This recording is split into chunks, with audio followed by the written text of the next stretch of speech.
Don't you start. What's going on? Welcome to another video. This one is following a little bit of a disaster where we made a double batch and I made two beers, an American IPA and an American Pale Ale. Double batch, split it into two different fermenters, naively left it to do its thing, left the profiles to do their thing, powered by the Glycol Chiller, the GC4, and it failed on me. Didn't check the beer for about 10 days. We went away, come back 10 days, and they were too far gone, I would say. The yeast had gone nuts, given it's the high voltage and the lax yeast.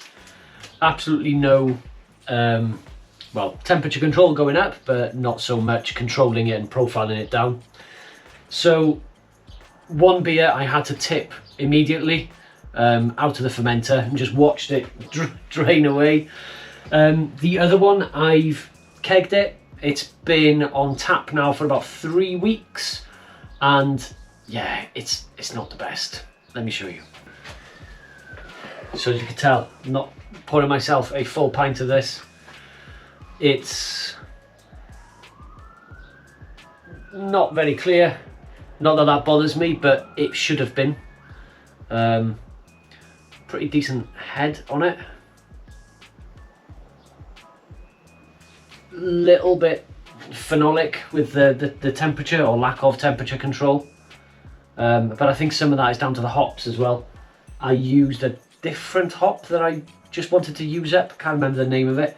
I'll chuck it in the down here.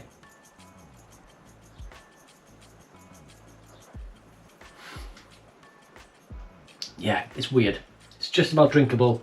Wouldn't give it to any unassuming guests, but yeah, it's better than Carling. I bought this GC4 Glycol Chiller secondhand through a friend of a friend. I don't know the history of it. It's the first gen, I think. So I don't know if it's been kicked about at all or whatever. So I haven't reached out to Grainfather to tell him about this failing. Like I said, I bought it secondhand. It's my fault. You pay your money, you take a risk, etc, etc. So I'm going to try and fix it. Now, I'm no refrigeration engineer. I'm no plumber. I'm no electrician. Like us homebrewers, you're a master of all trades. No. Master of... What does the saying go? Jack of all trades, master of none. That's the one. So what actually went wrong with this Glycol Chiller?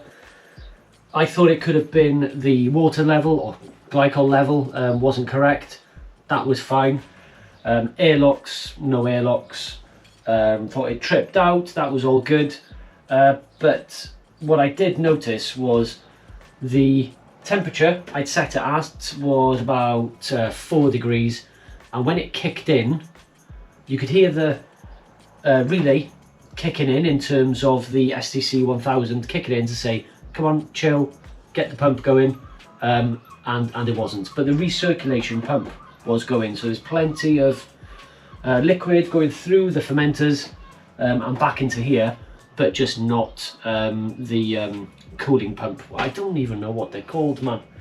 The two items that I am willing to try and replace and worth a punt for less than a tenner on Amazon or eBay, whatever it was, I'll put a link in the description, was this kind of starter relay and like a thermal cutout, which you find on the bottom of like kettley type things, like the Grainfather GF30, I think it's got one of them on, which I replaced in a previous video. I haven't drained this because I'm too stingy to buy more glycol, so I'm going to lift it up, put it onto here. It weighs surprisingly a lot. So let me lift this up and just talk you through what I'm going to be doing.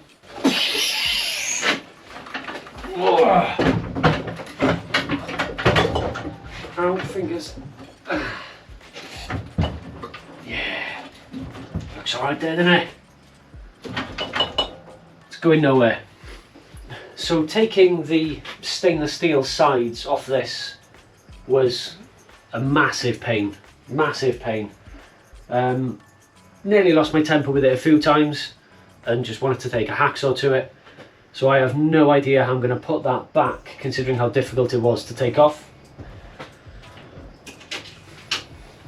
What I did was undone the bolts from underneath all the way around, popped the lid up just a little bit because it is connected to everything else inside here, and just took out the surround and left all the pipe work connections in at the back there.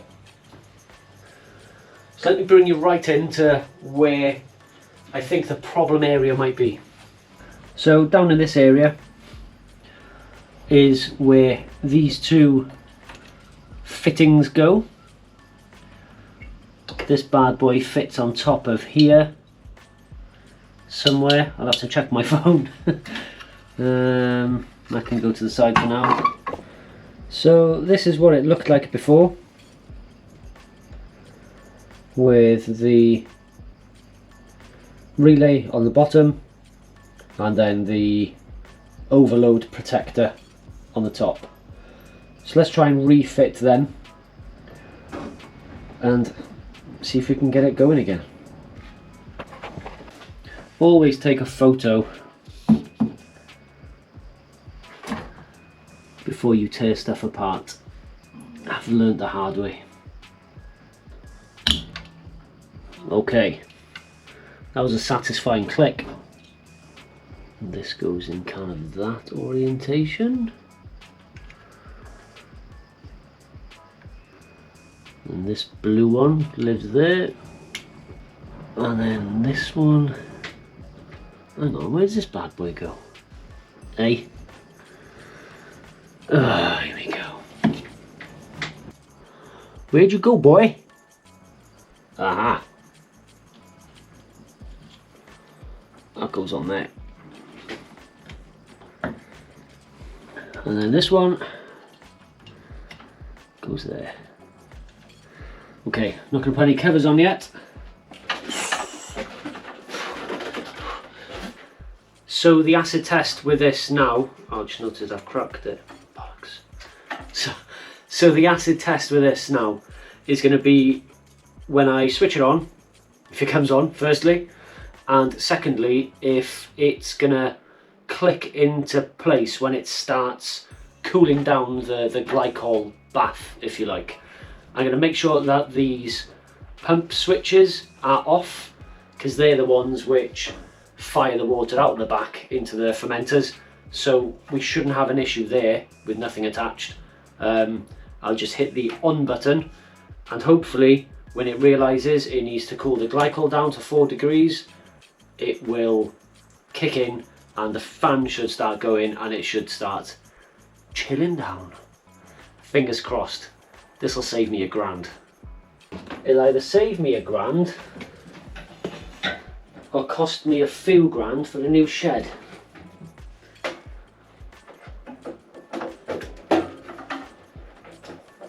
Okay. No flames yet.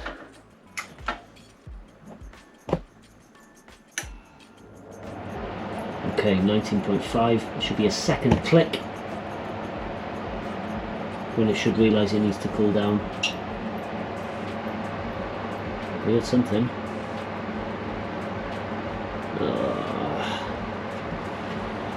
That sounded pretty naff.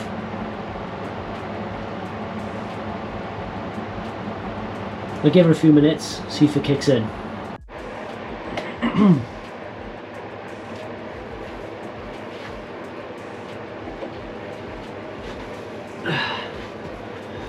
So this has been going now for about an hour, and the only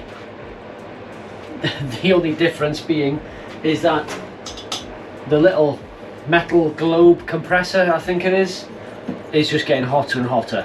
I don't know what that's a sign of. I thought those two parts might have fixed the problem, but it looks like it's a goner, unfortunately.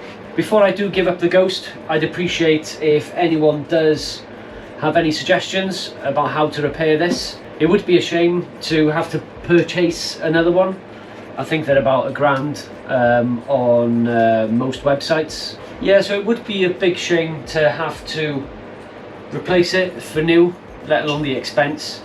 I just don't like things going to waste when it seems like it's fixable. So yeah, thanks for watching, and I'll see you on the next one. Iechyd.